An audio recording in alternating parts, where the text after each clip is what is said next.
right. We are live. So gonna let some people come in and I'm gonna probably say your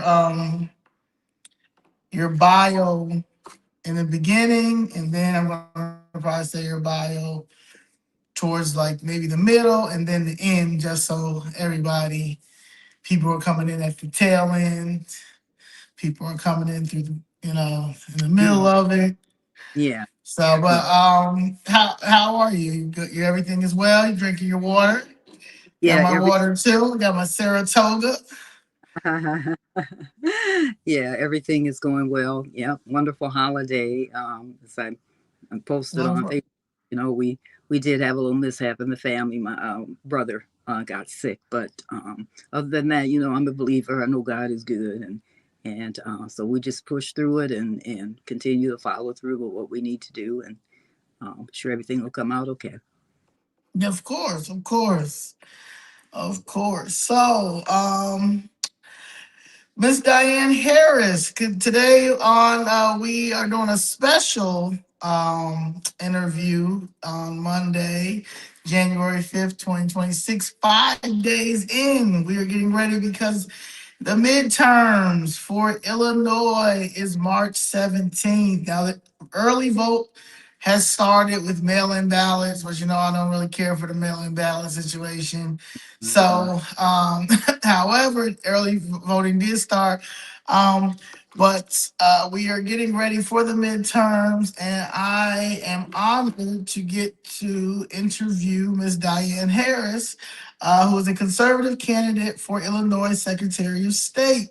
If many of you are familiar with Secretary of State right now, Alexi is a terrible Illinois Secretary of State, and before him was Jesse White. So yes, we need a new change, a new everything when it comes to that. But yes. Running on a platform of government accountability, modernization, and equal access to public services. She is focused on restoring efficiency and integrity to the Secretary of State's office, an agency that impacts nearly every Illinois resident through driver services, vehicle registrations, election records, and business filings. Harris argues that Illinois taxpayers deserve faster service, transparent systems, and fair treatment, regardless of zip code. Her campaign emphasizes modern technology, fraud prevention, improved DMV access across all 102 counties, and restoring public trust in an office that has been criticized for inefficiency and political favoritism. Yes. So tell us about yourselves, Ms. Diane Harris. Where did you grow up and what shaped your values? Okay, very good. Thank you so much, Zoe, for allowing me to be on your show tonight. And I do want to wish you wonderful and success throughout the year. And thanks for all that you're doing to flip Chicago red, you and Danielle. Well, Appreciate that. thank you. Yes, for sure. I am a resident of Will County. I've lived out here my entire life. Went to the schools here.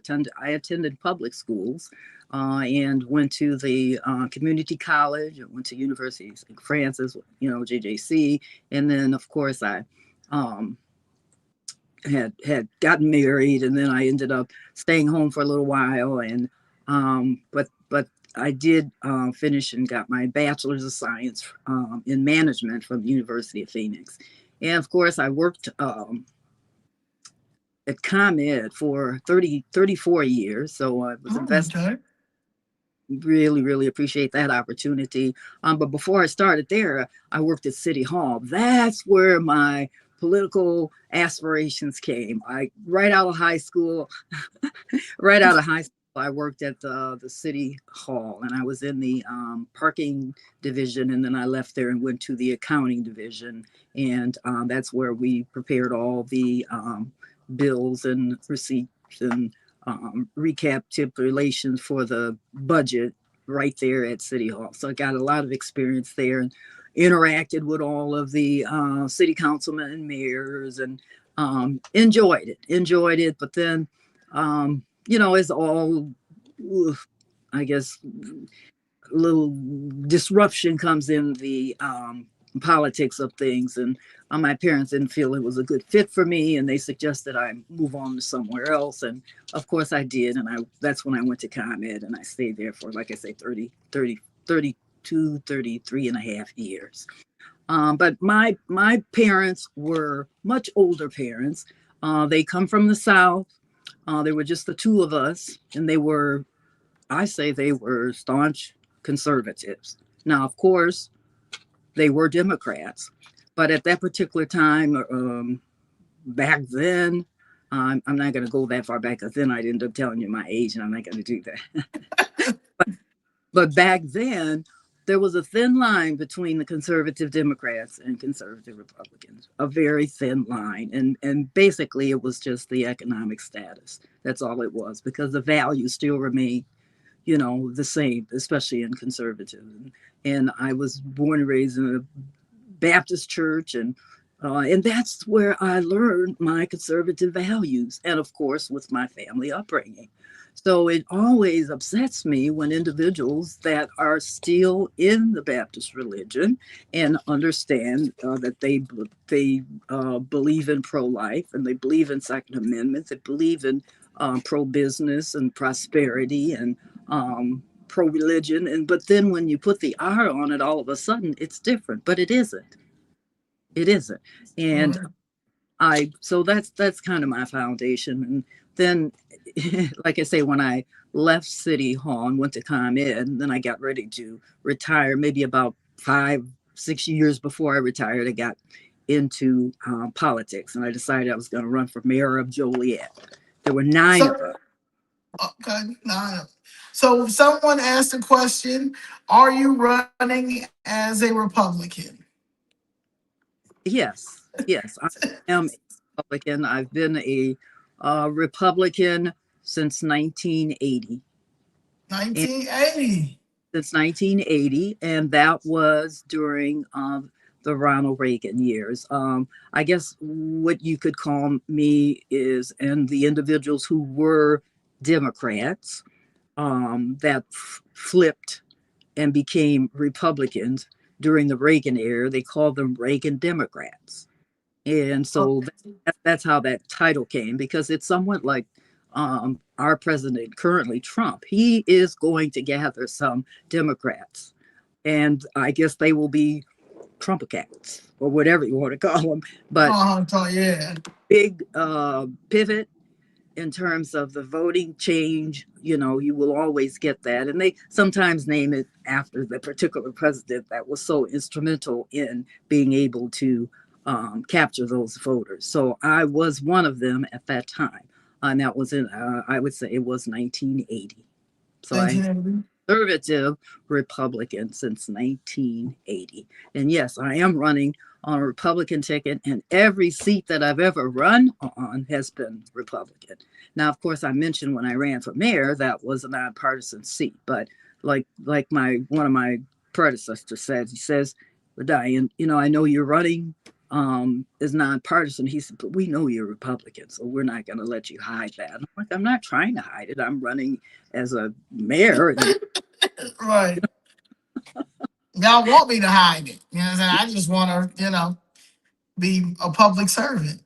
yeah, yeah. So that's a little bit about me. That's how it shaped my life. And of course, I have three children. Well, they're not children; they're adults. 2 of them live out in San Diego, and one's here. We all went to the high schools and graduate.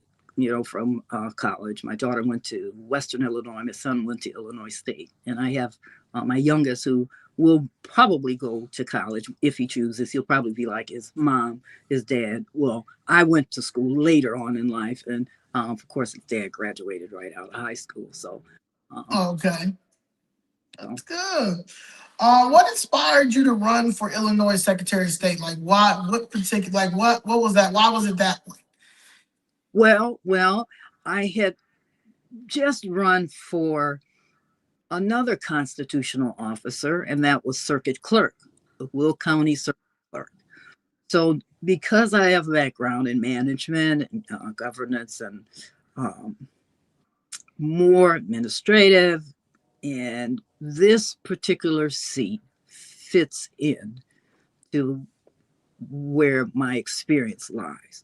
Now, keep in mind, um, the other seats that I ran for, you know, I promoted the conservative value, and I will do the same in this particular seat.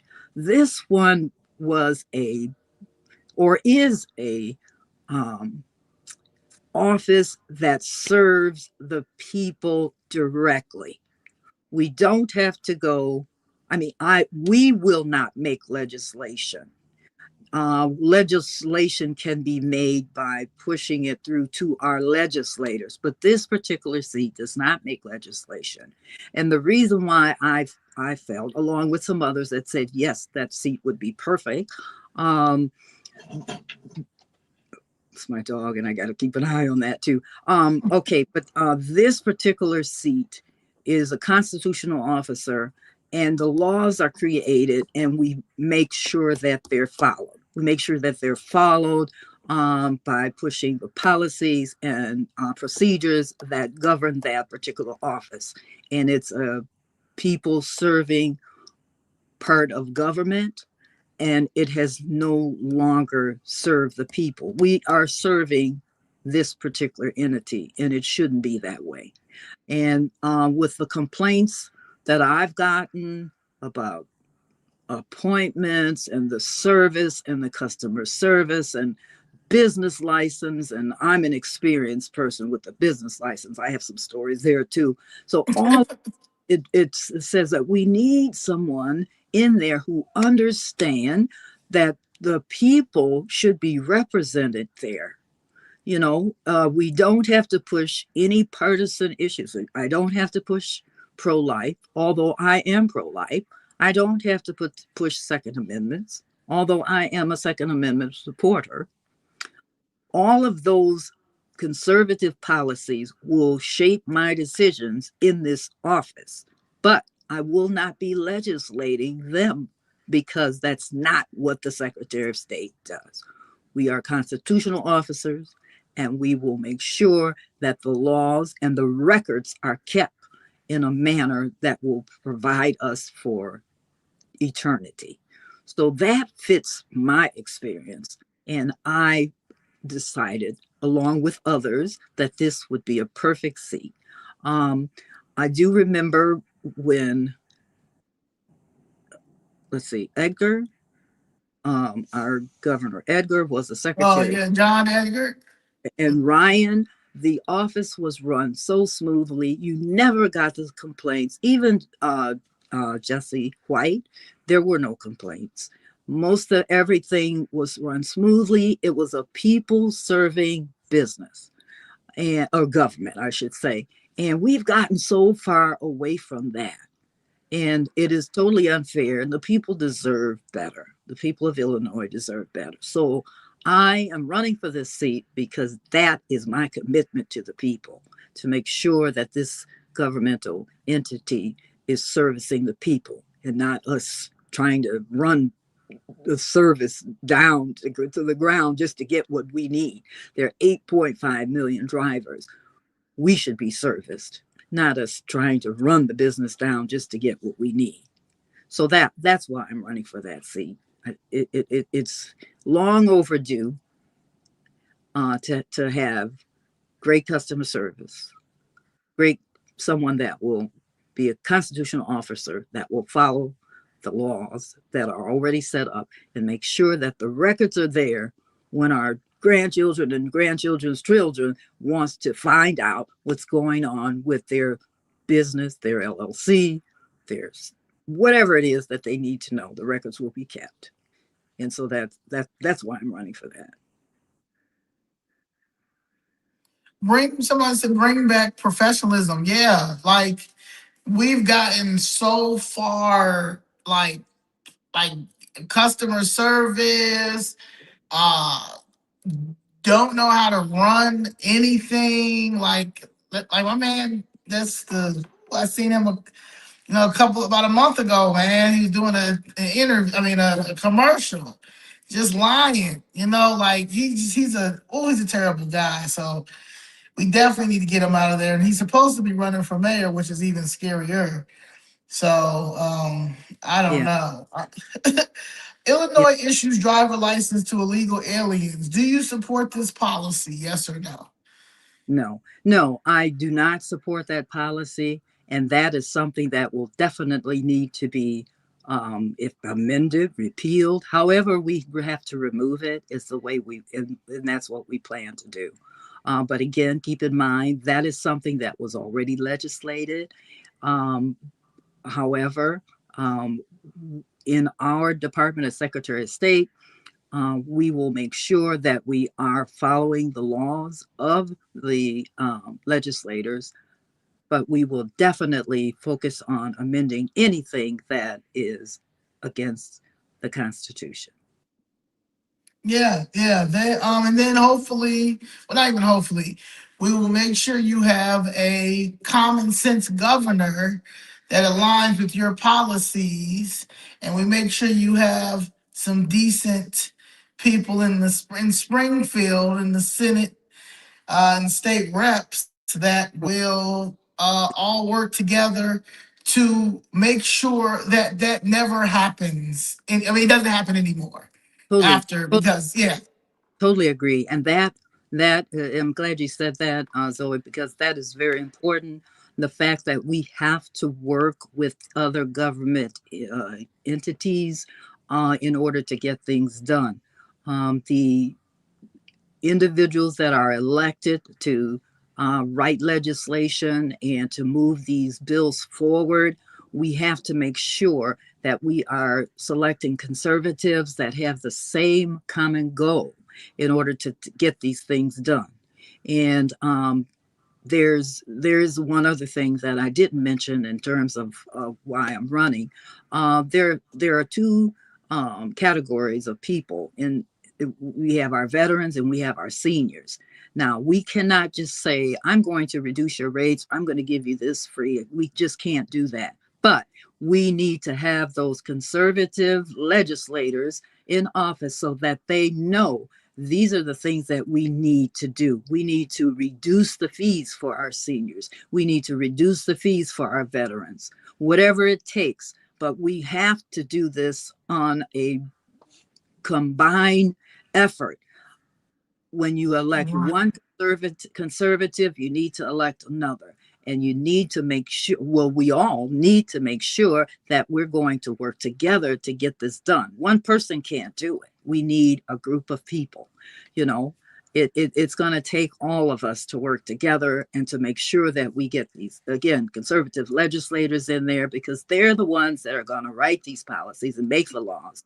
I wish I could go in and do these things, but I have to follow, as a constitutional officer, I have to follow the laws that are already written. And that's what the Secretary of State does. The Secretary of State does. You wouldn't know, guys, because Alexei does not. I don't even think he knows what the U.S. Constitution is. They just handed him that job, you know. Will you Yeah. cooperate with federal authorities if criminal activity or fraud is discovered through the Secretary of State systems? Yes. Yes, and that again, and I've said that from the first time I stepped out to run with that. We will work with other governmental agencies to make sure that we're working together to meet all of the fraud, the waste, and any other um, inconsistencies that we need. That especially if it's coming from federal, we have to work to get Right. this done. That protects and I also want to protect the taxpayer dollars. And I probably didn't say that. I'm one of these speech. I like to write speeches so that I make sure I say everything I need to say. Uh, um, We want to protect the taxpayer dollars, and by doing so, that's how we will get that done by working with other agencies to make sure that whatever we can do and put through legislation, have our comptroller make sure that what we're budgeting, that we're in line with what we're doing, working with all. That's why it's important that we get a conservative, not mayor, but governor, conservative Governor. legislators, Yeah. Congress that can work together to get things done. Again, we can't do it by ourselves. It has to be a joint effort to get all of the conservatives elected. No, you're right. You're right. Um, my favorite. You also support. Would you support a full forensic audit of state of secretary issued IDs and licenses? Oh yeah, oh yeah. I mean that's almost a given. That would be probably one of the second things that we need to do. I think it's very important that we audit that budget to determine the waste and the spending, but then we also need to see who's on our roll. I mean, not on our roll, but to see who is on our, who's driving, if you will. Let's see Right. who's, Who's if on we, the rolls and the road? who's on the roll. You know what? And I was watching the news one night, and I believe it was in New York, and their DMV had issued a CDL license. The CDL license did not have a issuing name, and it was expiring in 2028. Now, how are you going to issue a CDL license without a name and the person Right. and they're driving with it? See, those are the kind of things that should never happen. It should never happen. First of all, that's the first thing on any application. I don't care if you're applying for a dog catcher. Name. You see what I'm saying? Name. That's the first thing on the application. But I saw that and I thought that can't be real. Can't be real. And I did a little bit more research and it was true. That's No, true. oh, unknown, name unknown, but it expired in 2028 and it was a CDL driver's license. So all of that we need to take a look at. There's no way that now when I say we take a look at, yes, we can take a look at what roles those are our records. We need to take a look at what we have in our records, and if we have to do it by a forensic audit, that's indeed what we will do. It will not be within a governmental organization. It would have to be done with someone that has no interest in it.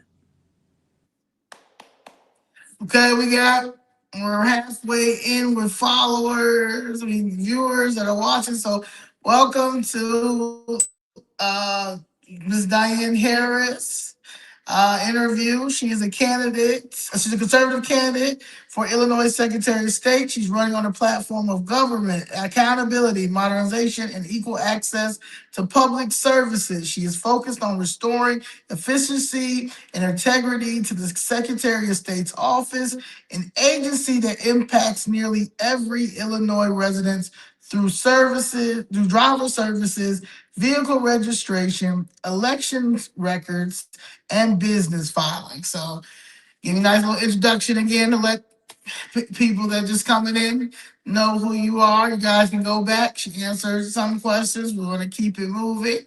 Um, Someone asked, "Will you fight against Pritzker tax by the mile regulation?" Are you familiar with that? Tax by the mile. Oh, Yes. that does not come in line with Secretary of State's office. Because again, that any tax has to be legislated. Yeah. Uh, so I don't agree with any excess taxes. So if that answers the question, then no, I don't agree with any excess taxes. But yeah, we have to keep in mind that any taxation has to be legislated. Has to be. Has to be legislated. That's why we need the feds to come in here, because right now everything is compromised. The Mm. Secretary of State is very compromised. As you, I mean, from COVID to this illegal immigration invasion, where Mm. Governor Pritzker and Alexei and the Department of State Family Health and Services has really compromised with these illegals by giving them driver license, IDs, but mainly the driver license, to the point that the car accidents, the illegal alien car accidents are at an all-time high with murders, a lot of hit and runs. That's the whole reason why Operation Midway Bliss Mhm. came to Chicago, because of an illegal alien killing a young girl. And then I did an interview last week. Prince Jamel and his friend Diana, that was killed by an illegal migrant. So yeah, it's really bad. So we really gotta put a stop on these driver's license. Like Right. it's yeah. I agree. I think um, we got to focus on the literacy aspect. You know, being a library trustee and Georgia College, we focus on literacy. You know, you have to be able to read in order to understand what you're supposed to do. And if that's not taking place, then we're not we're not reaching the goals that we have set out to do, and that's to keep the driver safe. So, That's right. I mean, that's just the bottom line, and um, that that is a law now that they can do that, but that has to be amended, or as I said earlier, it has to be amended, or the word I used earlier, Repealed. repealed. Exactly, definitely, definitely. And going forward, between now and the time that's done, we need Proper identification. proper identification. And if you have to come in with an interpreter, that says that you're not understanding. And you know, it's not a um, discriminatory move. It's just that we need to know the that if we're issuing a government document, that you understand what we're providing. So that again, you know, that's simple. But we do have to be careful that we're not um, costing the taxpayers extra dollars because of lawsuits. And it's unfortunate that we would have to go that route, that individuals would feel the need to sue because we're not following the Constitution. And that's why I say that once those laws are put in place, we have to repeal, we have to amend. And I mean from day one, hey, the ones that are elected, let's do this. Let's do this. And they know that they, as they say, they know the deal. They know what we need to do. And that's what we expect to get done. And we expect to get done. We expect it to get done. Right.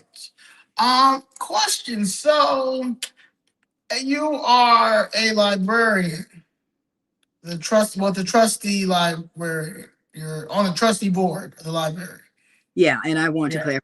clarify, I am not a librarian. I am on the library board. Library board. Yes, yes. You're on And the library the board. library are, they're the directors, more of the day-to-day business, if you will. We do the governance and policy and budget and um, approving budgets. That's what the board does. But we work closely with the directors, the librarians. They are our only employee, so that's the only employee that we have is the director, librarian of the library. So all Okay. the other employees are employed by the director, but the board of directors is governance overseer of the librarian or the director. So Okay.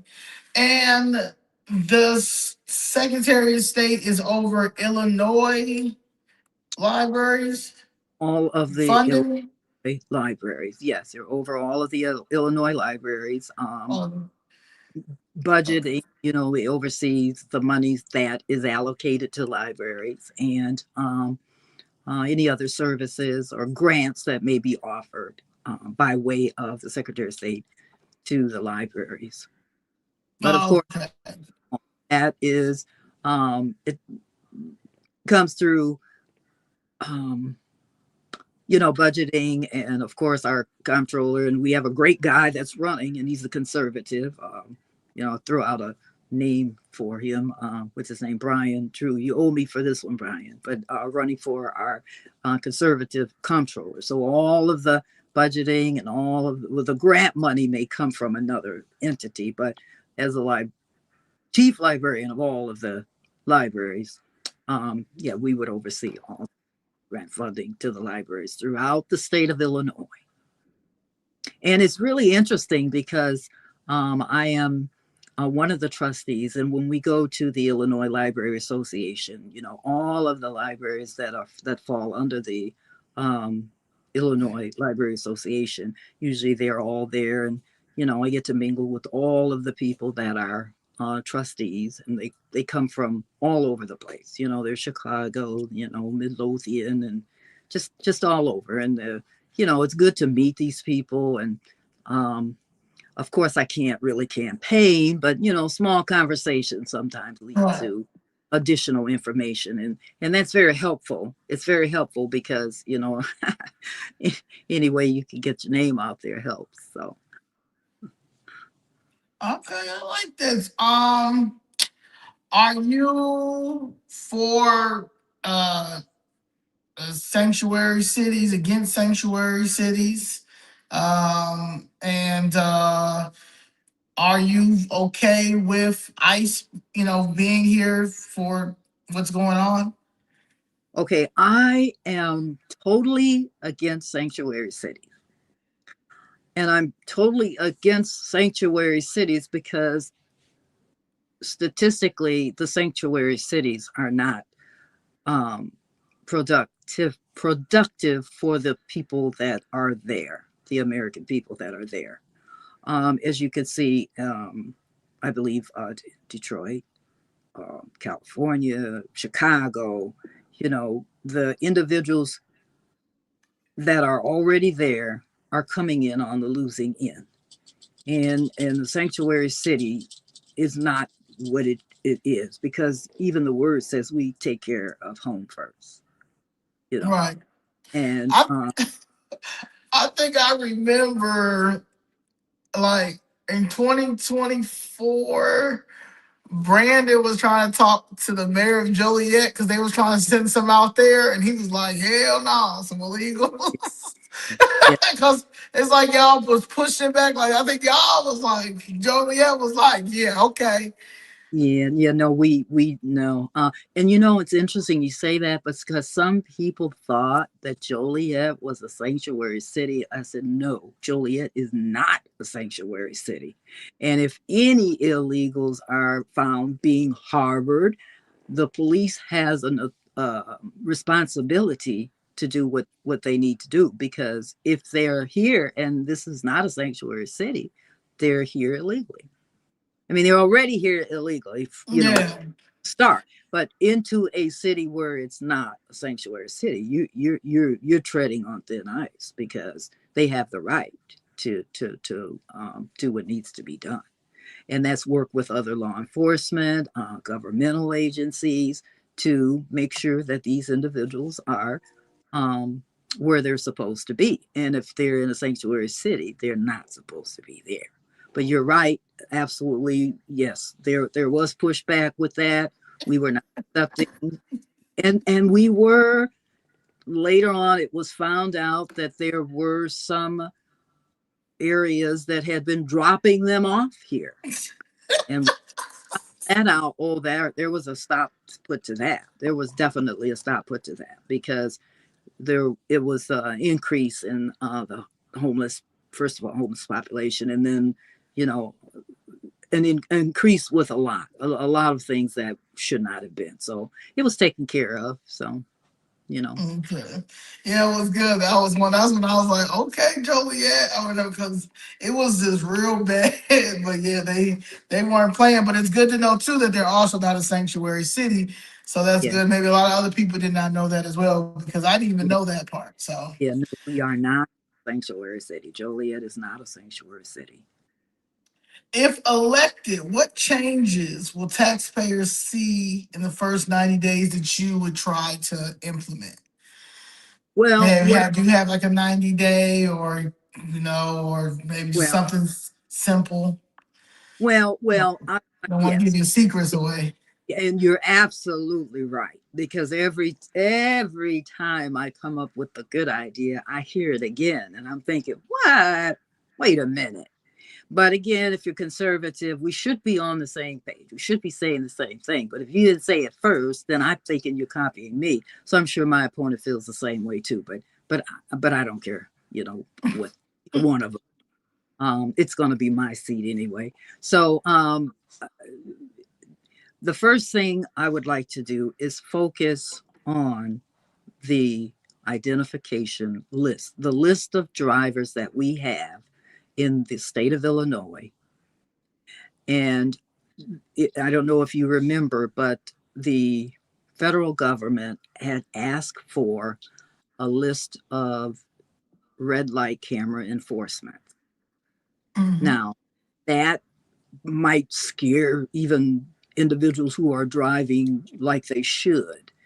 But I always say, if you haven't done anything wrong, don't worry about it. We need to know who's on our roads. If you have individuals, just like the license I mentioned to you about the LLC in New York with no name, if we Right, have like that, we need, and it's registered. You have a plate, but you don't have a license registered to that. Well, we need to check that. There's something wrong.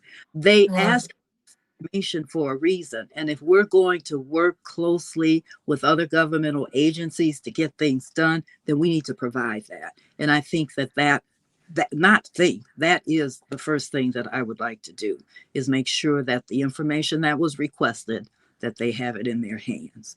And whatever they choose to do with it, I'm sure it's to benefit the people right here in the state of Illinois.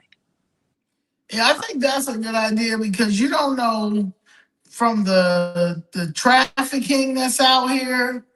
And when I'm talking about the human trafficking, I mean from the state lines, all that stuff. So yeah, like it's certain things that yeah, especially right now with all this illegal immigration crime, the illegal alien crime or the migrant crime, if you want to be politically correct, but in Danny C's voice, the illegal alien crime is at an all-time high, and we have no we it's not under control because we don't know who these people are. You know what I'm saying?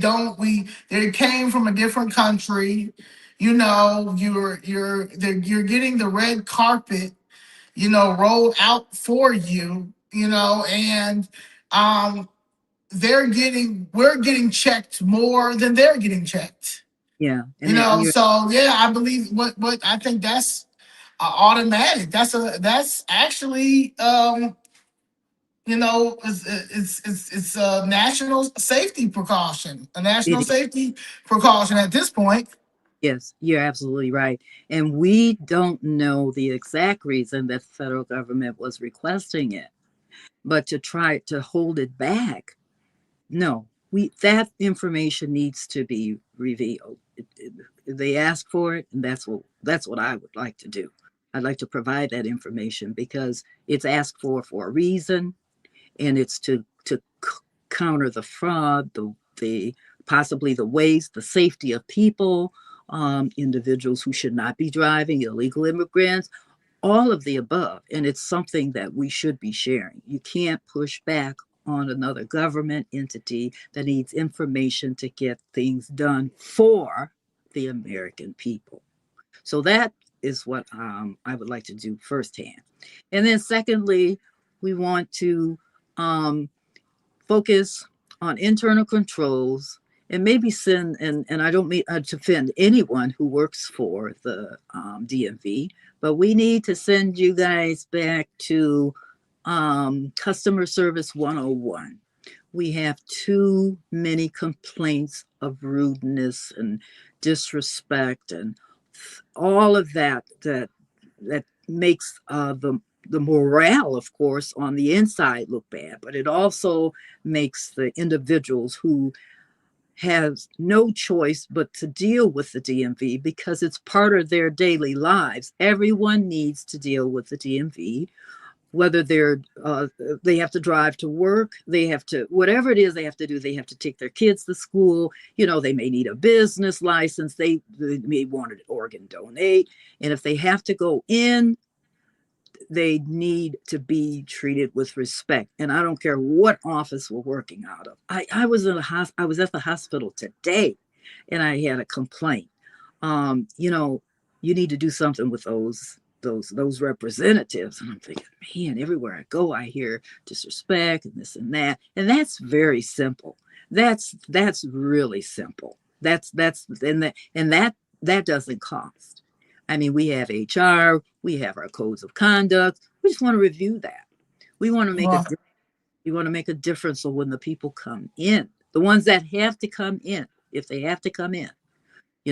But I do propose a lot of other like I'd like to do a uh, maybe take a look at the budget for sure so we could see if there's waste and fraud and how we can flip some of that money so that we can better utilize it for our seniors and our veterans.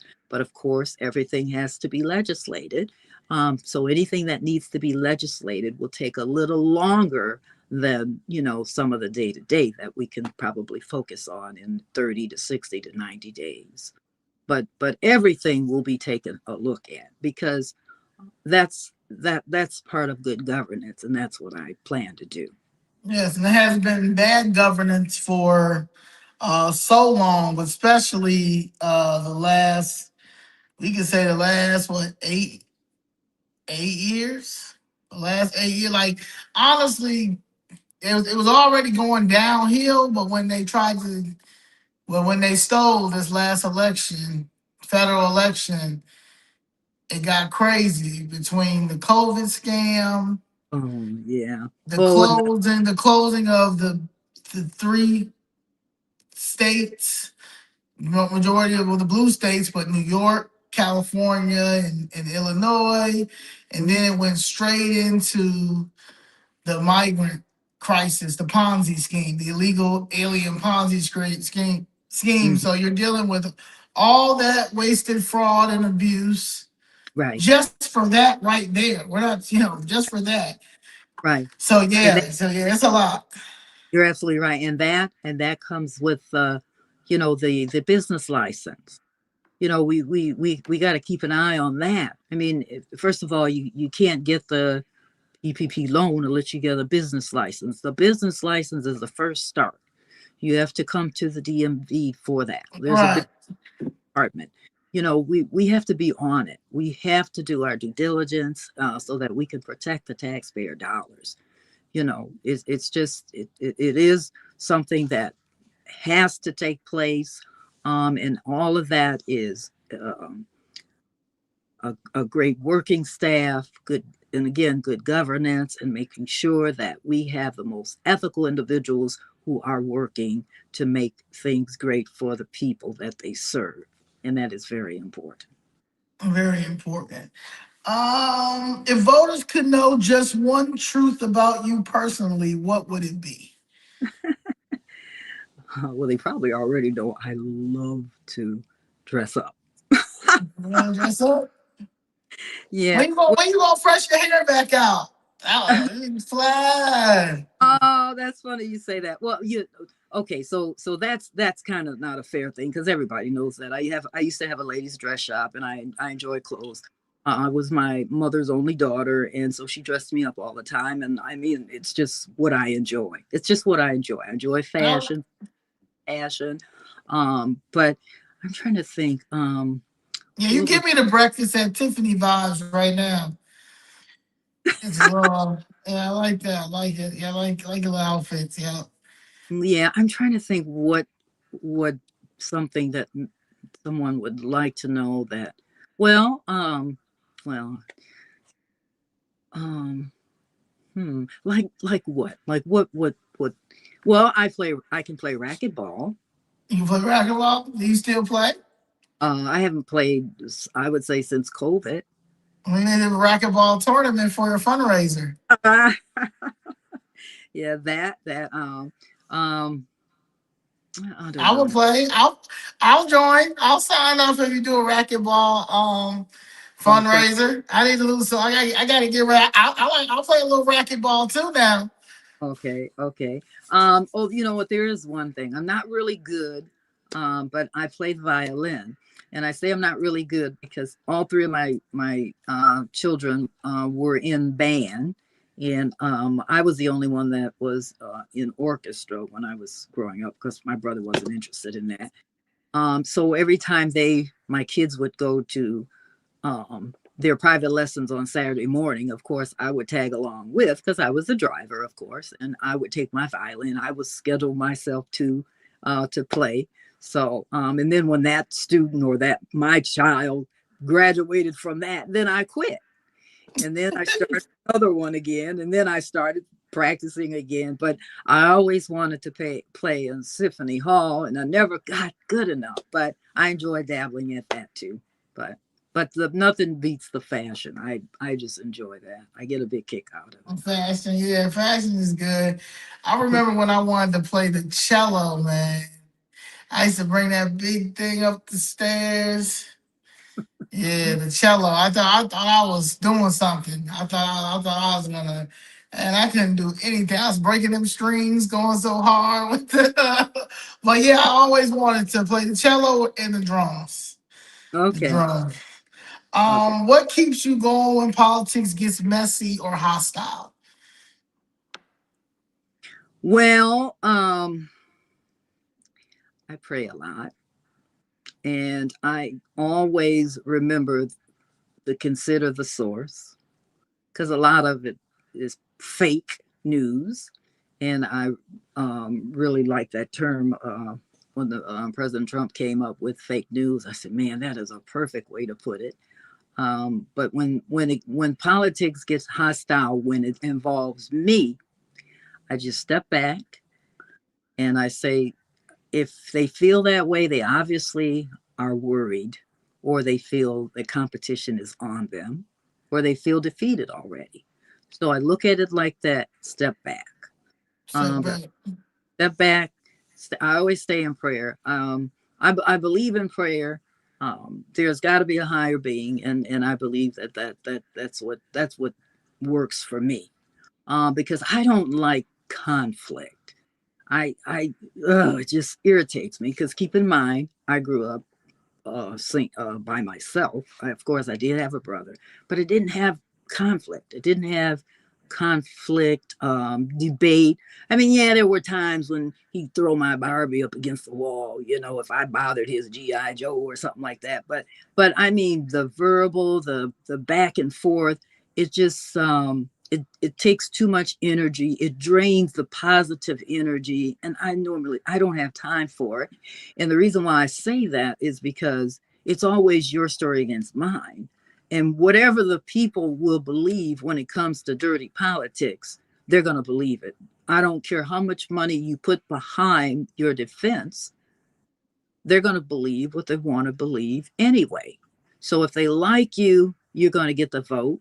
And it's clear because it doesn't matter what a person does. If they like you, you're going to get the vote. If they don't like you, you're not going to get the vote. And I don't know whether that's good or whether that's bad, but it's hard to change the mindset of individuals if their mind is set. I usually, in terms of politics, I'm always on the same page. Everybody knows where I stand.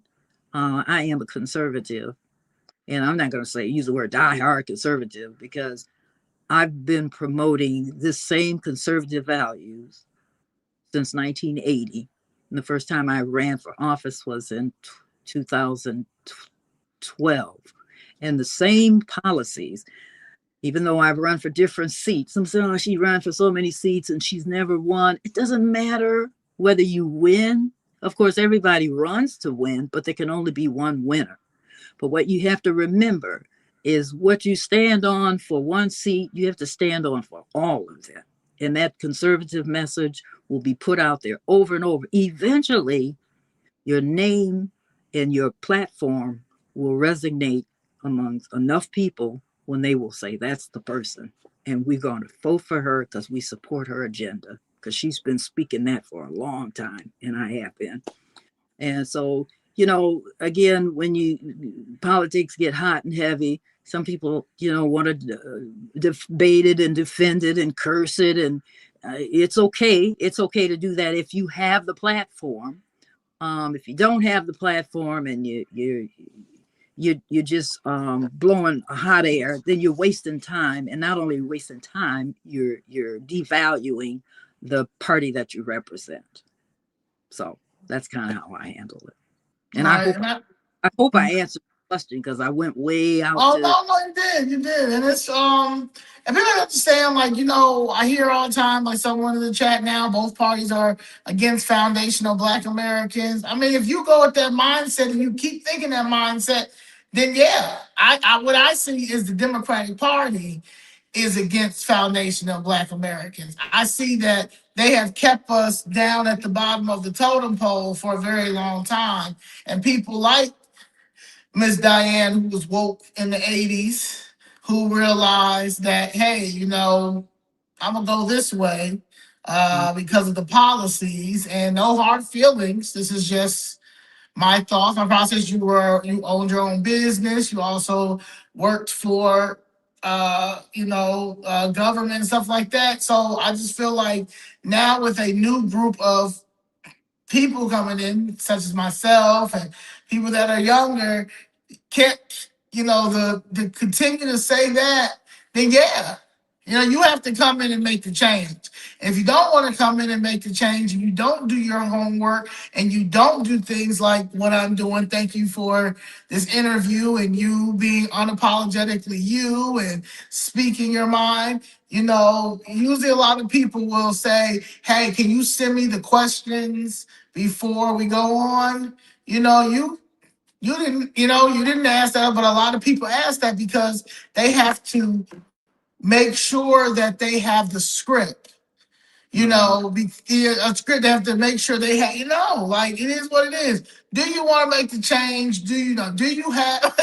Do you have what it takes? Do you have or do you meet the full criteria? Because the reason why we have to do this is because the Democratic Party, let the new DEI be migrants because they abused affirmative action. They abused everything that we get, and it's always we're going to continue to play this victim mentality, or are we going to start calling out the people who should have been gone a long time ago and replace them with people who absolutely know what they're doing, like Miss Diane Harris, because she has worked in the public sector. She has worked in the system. She understands what's going on. She's on the library board right now. Like, it's just little things like that y'all have to see. And it's just common sense, just a little common sense. Yeah. So yeah, sorry about the tad bit, but Oh, that's fine. You mentioned, tangent. uh, the 1980. I've been No, you standing. sound like, how about it's just some people I just got to block because they get on here and they want to be against anybody. Anybody that wants to make a change, they just because they don't know how to make a change. So you got to go ahead and erase them and hope that they find their way. Yeah, and that's true. And I just want to comment on what you said in terms of finding their way, being awake in 1980. I have stood here alone for a long, long time in this area, a long time, a long, long time. And I say that because when you need support and you don't get it from the foundation in which you were raised. I still attend the church that I was baptized in. There may be a few of us that are Republicans, just a few. I can probably count them on my hand. And when you think in terms of your foundation and you think that this is where you would receive your support, it's not always there. I won that. Oh, and I'm also a Joliet Junior College Board trustee, higher education, community college. Um, I was able to win that seat only because it was a nonpartisan seat, and I was able to capture Democrat votes and Republican votes. Not, yeah, Democrat and Republican votes. So I was able to get both of them because the R was not behind my name. And some would say, if you would run for Democrat, we would vote for you, we would support you. I'm like, but I'm standing where I stand. This is Right. where I stand. It just so happened that the R is behind my name. We agree on every foundation. But because the R is there, you disagree. Because the R is there, I can't vote Republican. I said, but your process, your thoughts are the same. We have the same, and I put those in action. And from what I've seen, from where I come from, it works best for me.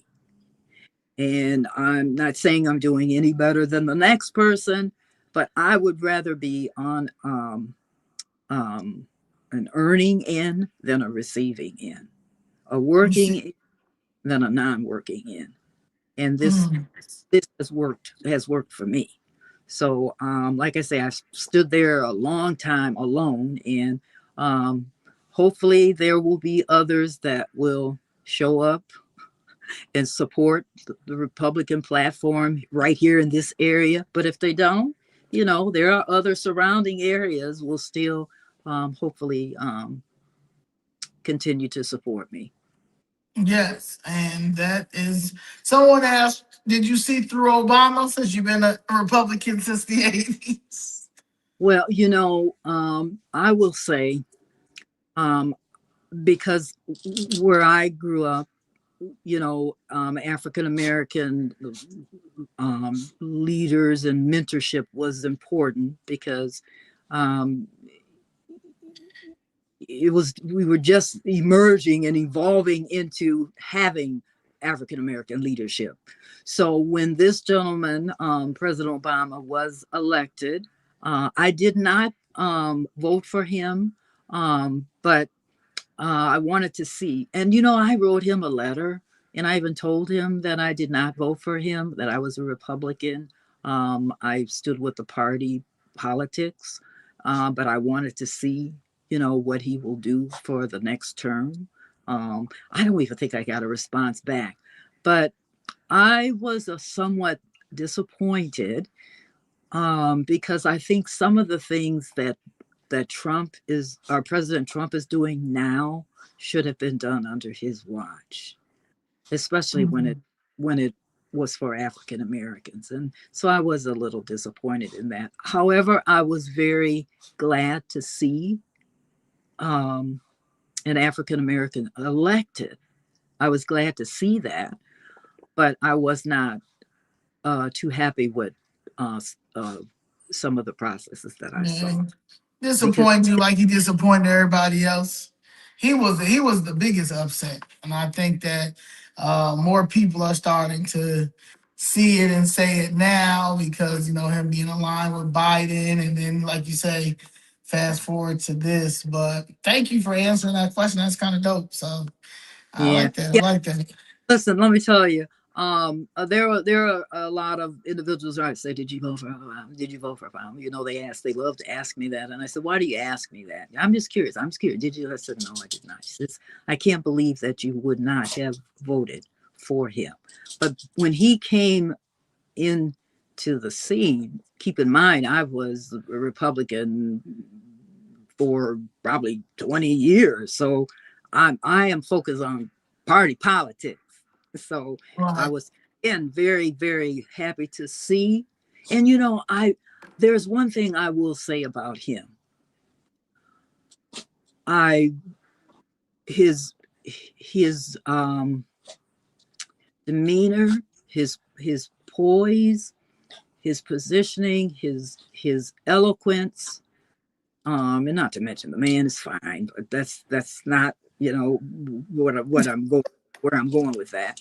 Um, he was beat up verbally, um, and talked down to.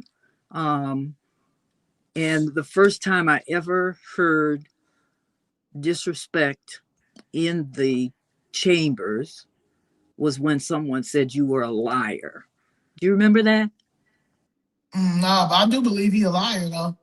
Well, that may be, but I guess Yeah, what yeah. I'm But I understand what you're saying. But yeah, yeah. I saying, think he I thought that that was somewhat uh, disrespectful, but then it was pointed out it's called freedom of speech. But what I want to say is the way he responded was very impressive to me because mm-hmm.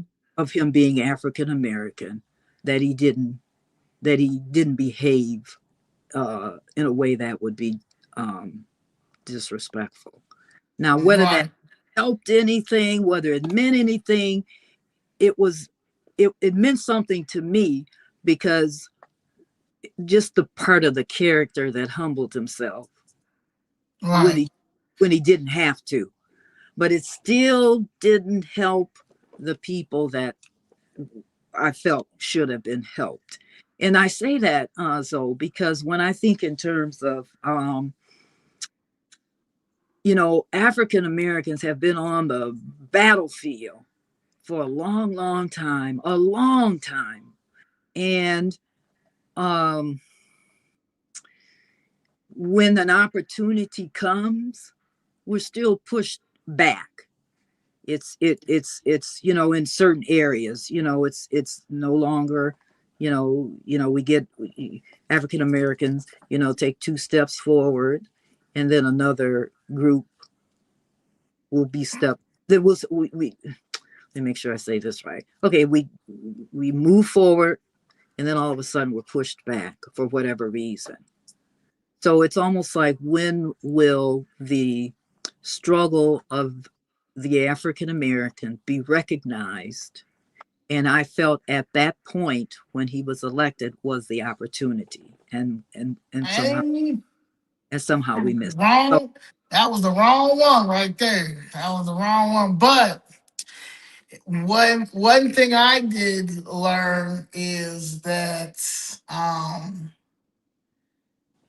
people started paying enough to politics because, like you say, he was attractive. It was that black family that was in the White House, and those things came from Chicago, third largest city. I mean, he's not from Chicago, but his wife is, and who was connected. He was a senator, all those things. So yeah, I can see that, and he did help with people paying attention to politics, but it also gave us Donald Trump, mhm, and that is the only thing that I thank Obama for. yeah, yeah, So yeah, yeah, yeah. Because yeah, and because now everybody now pays attention, but it really was because of some stuff that he was doing, and Trump would tweet about it.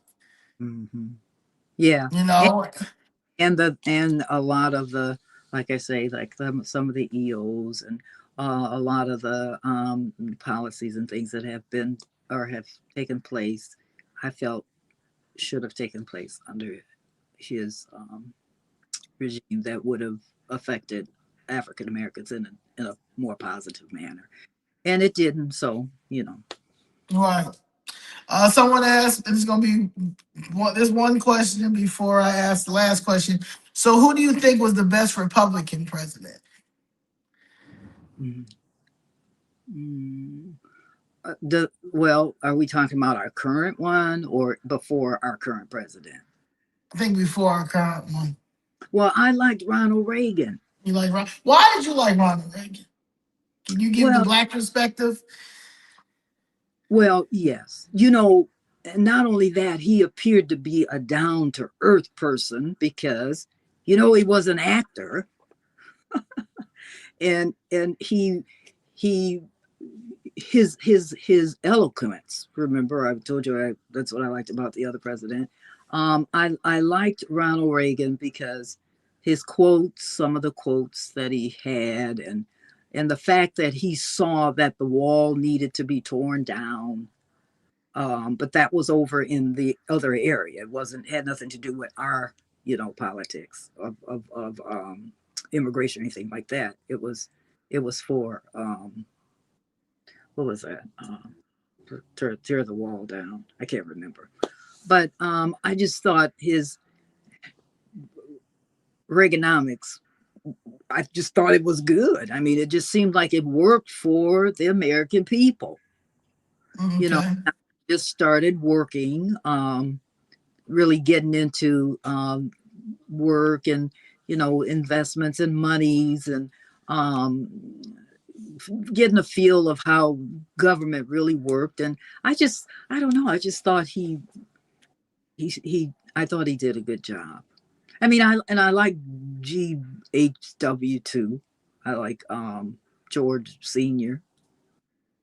Um, but he didn't have the Yeah, charisma. George Jr. was so terrible. And George Junior. I Was mean, terrible.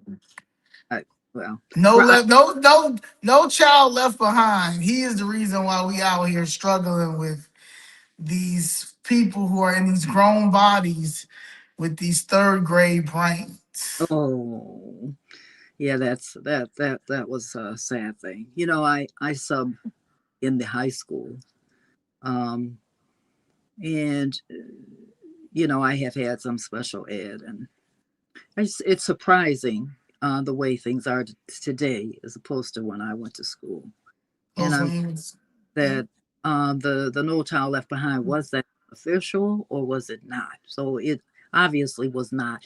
And the kicker is COVID did the same thing. So we have um, mm-hmm. the students that were affected by the COVID, the pandemic. They were slowed down, but they will still move forward. Um, No. and it's unfortunate because our students will not be ready to compete, and not all of them, but um, so we won't have children to compete um, because maybe they've been aborted, and I really don't want to get into that, Yeah, or yeah. incarcerated, or um, not educated. So it's unfortunate. It's unfortunate. But we thank the parents, who has decided to homeschool, the parents who have decided to follow the education of their students, so that when the time comes, they will be prepared. So we can only thank them for that part. No, no, you're right. You're right. Yeah, and I think with the incarcerated,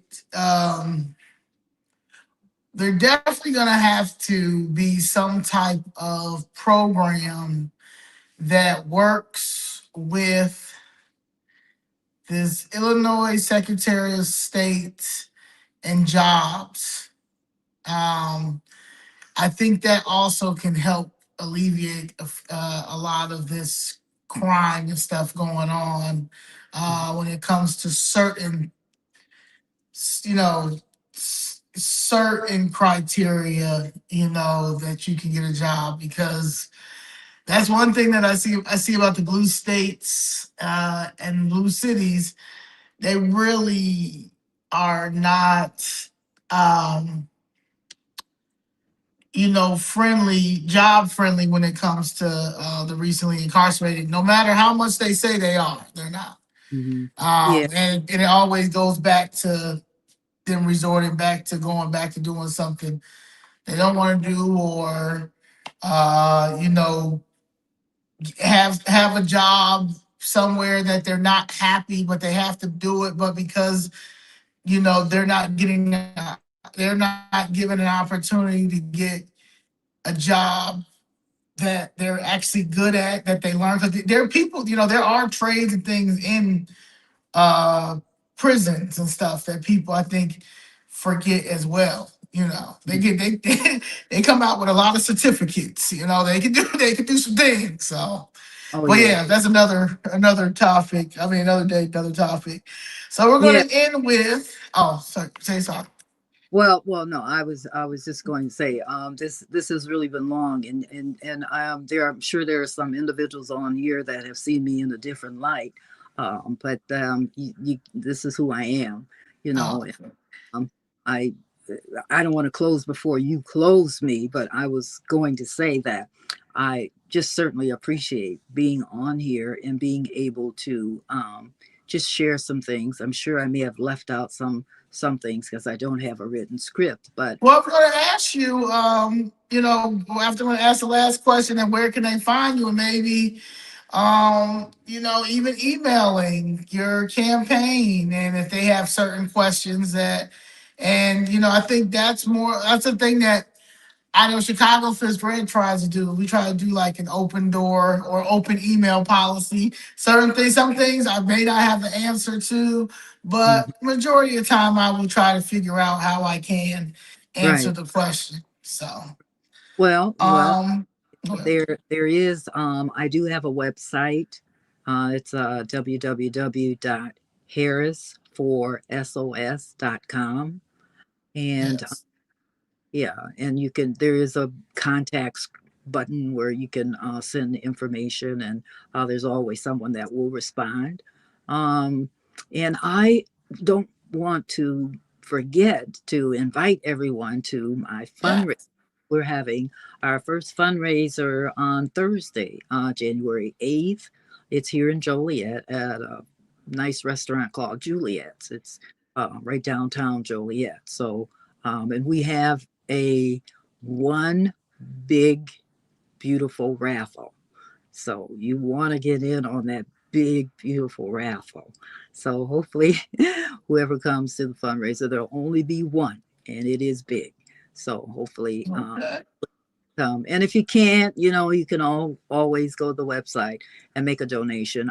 This is definitely a larger task than I've taken in the past. The area to cover is very big, and we want to make sure that we have resources to get to and from, and pay the help that has volunteered. And we just hope that we'll have your support, because again, this is a people serving branch. Well, not actually a branch, but it's a people serving um, government entity.